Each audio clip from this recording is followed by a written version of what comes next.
আমি যাকে বিয়ে করেছি তার আগে একবার বিয়ে হয়েছিল এবং সেই ঘরে তার একটা মেয়ে ছিল পূর্বের স্বামীর ঘরে থাকাকালীন সময়।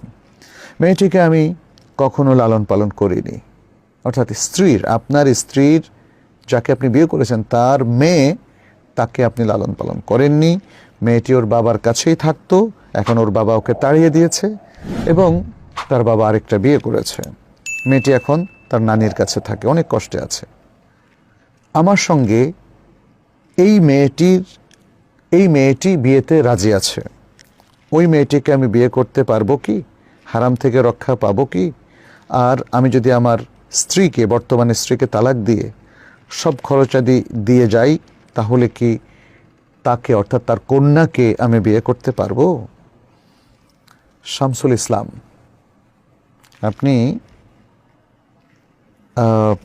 মনে হয় কোরআনের আয়াতটা পড়েননি, সূরাতুন নিসার 23 নম্বর আয়াত।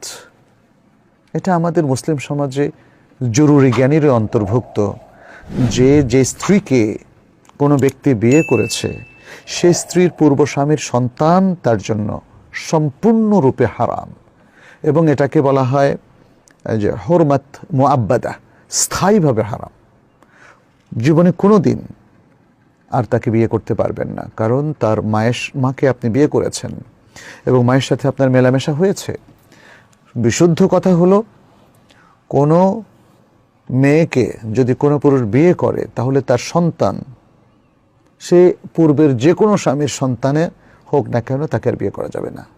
এমনকি যদি কোনো পুরুষ একটা কবিরা গুনাহ করে বসে, কোনো মহিলার সাথে ব্যভিচার করে বসে, তাহলেও তার সন্তানকে বিশুদ্ধ মত অনুযায়ী বিয়ে করতে পারবে না। আচ্ছা, এখন আপনার স্ত্রীর কন্যা পূর্বের স্বামীর ঔরসজাত, সে যে আপনার জন্য সর্বাত্মকভাবে এবং স্থায়ীভাবে হারাম, তার দলিলটা আপনার সামনে পেশ করছি।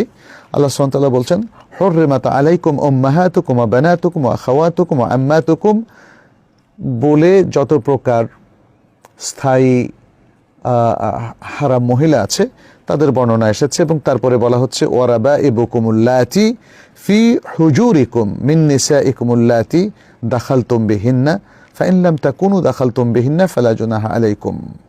বলেছেন, তোমাদের পরিপালিত বা তোমাদের কোলে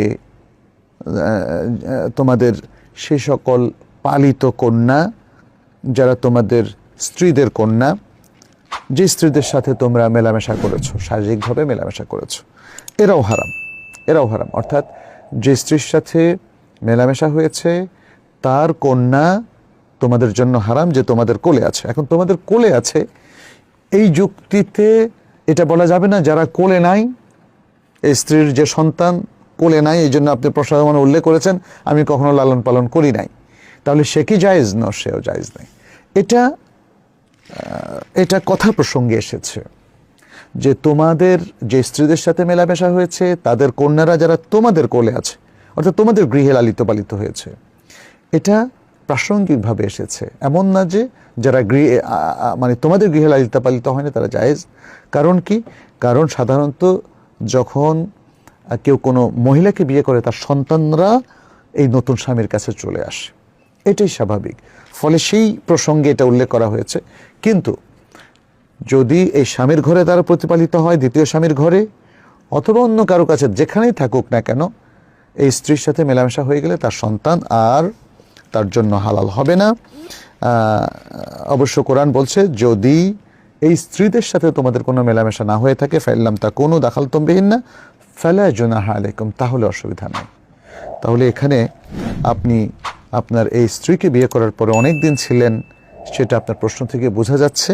তার মানে আপনাদের খালুয়া হয়েছে, মেলামেশা হয়েছে। অতএব এই মেয়েটিকে আপনি কখনোই বিয়ে করতে পারবেন না। সে আপনার কন্যার মতো, সে আপনার কন্যা যেমন আপনার বিবাহের উপযুক্ত নয়, এই মেয়েটাও আপনার বিবাহের উপযুক্ত নয়।